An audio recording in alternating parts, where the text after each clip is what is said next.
Good morning, Rowan. It's Wednesday and the storms have stopped, but it is still very, very wet here in the garden. Not a whole lot has changed in the last week. I think everything that was planted has sprouted,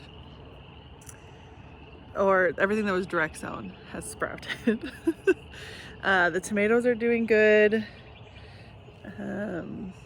I've mulched everything finally because Dora was being Dora and she loves climbing the beds, which is cute and adorable, but I don't want I don't want to encourage her lest she start to think they are her giant sandboxes or litter boxes, which is a thing people have issues with apparently.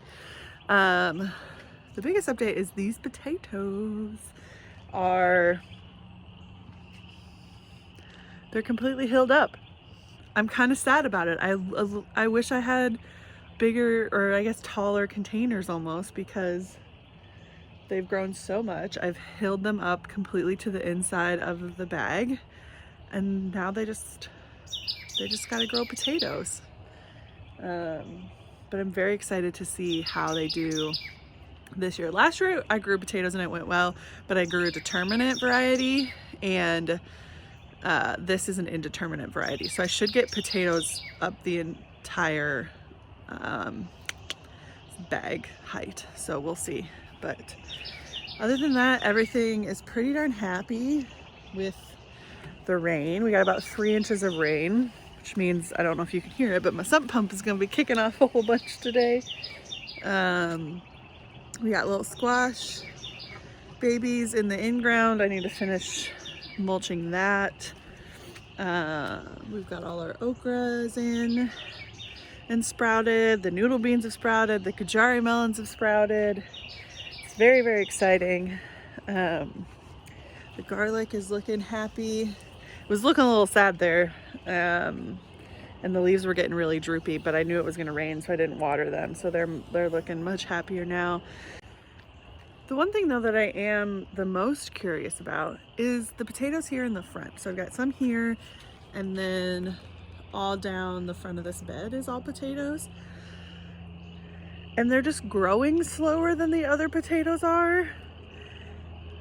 And I have no idea why. The only major difference is those potatoes are in the shade a little bit more than these are. These aren't, I don't think, ever in shade. And those are in a mixture of half soil from last year. There's the sump pump.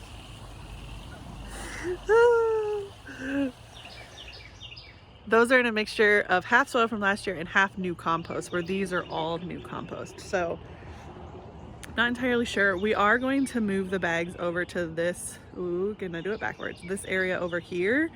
There's a retaining wall on the other side there. You can kind of see the rocks here on the top of it.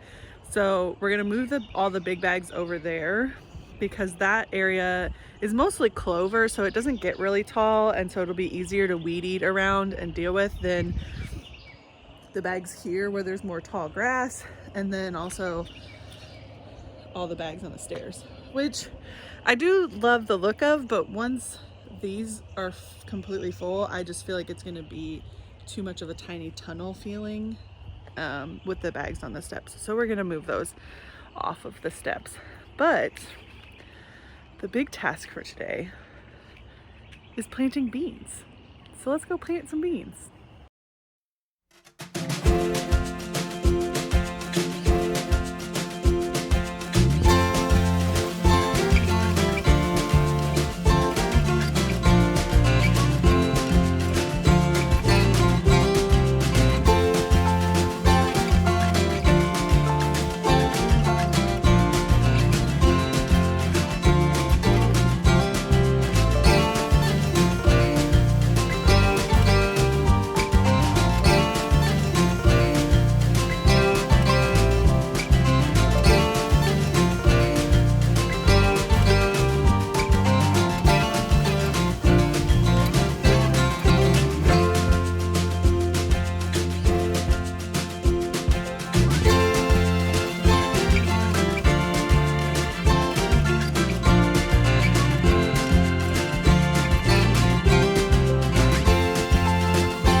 beans are in the ground.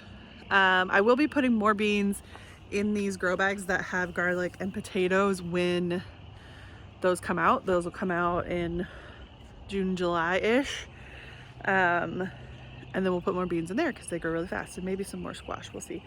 But I'm putting beans in the beds in 2 different areas. One is here with the tomatoes. These are all bush beans that I grew last year that did not try and climb. My pinto beans that I have are a bush bean variety, and they were like, oh, I can grab onto this and climb. I'm gonna go ahead and do that. So learned my lesson there. Not all bush beans are true bush beans. These, however, did not do that. So I've got bush beans here in the front.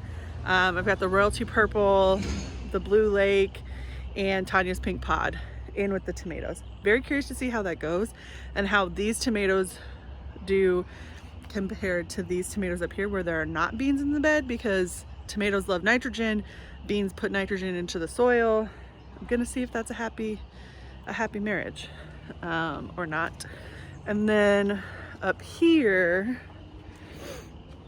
in with the corn are my pole beans. So I planted Iroquois skunk, jade, and haricot tarbus, I think is how you say it.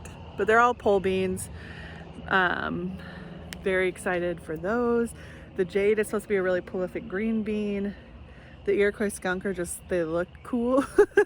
And you can either use them as a dry bean or as a green bean. And then the haricot, I'm gonna mostly leave to dry because I really love like a northern bean, a white bean. I love making soup with them or dips with them. And so I want to try and use those for that. So we'll see how that goes. And then I also do have Chinese noodle beans on this trellis here, which are fun, but completely different. Not completely different, but they're different than like a green bean. But yeah, that's where we're at this week. Very exciting. Everything is in the ground except the peppers. And now I just get to watch it all grow.